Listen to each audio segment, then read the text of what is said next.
I'm a member of St. Francis Parish, which is a CR parish, and I have been a member of that parish since we opened in 1958, 1959, something like that. I'm also a retired management consultant, and I guess I'm a volunteer in the community in a whole variety of ways. An influencer for me is someone who leads the way for others, that others want to follow, that provides an example for people. They've been my academic advisor in university. One was a person that I reported to in the workplace. You know, some have been colleagues and friends. I don't respond to public figures in the same way because they're too distant. I grew up in a family, my father was not Catholic, my father was Presbyterian, my mother was Catholic.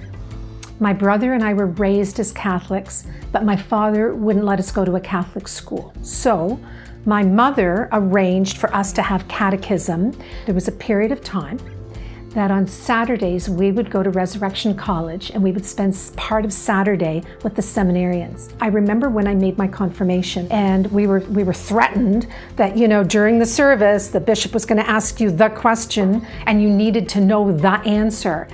And the seminarians didn't teach me that way. Years later I was telling my mother this story and she said no. She said that when the CRs took me under their wing, they said to my mother, don't you ever let her memorize a thing. You want her to understand and you want her to learn to ask questions. You know, for instance, there was many years I used to train the altar servers at Mass. And my approach to training them always was to understand the Mass. Because if they understood the Mass, then they understood A, why they should behave the way they should, that they would understand what they were doing and why they were doing it, as opposed to just telling them, go here and do this.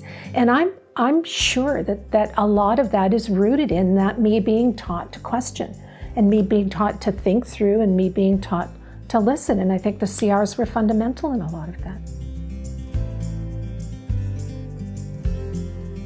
And if I think in terms of my faith community and the church community, whether that is as someone who comes as a member of the laity, whether it's someone who chooses a vocation of either the priesthood or the religious life, but if you aren't contributing to others being better off, then I think that you've chosen the wrong road.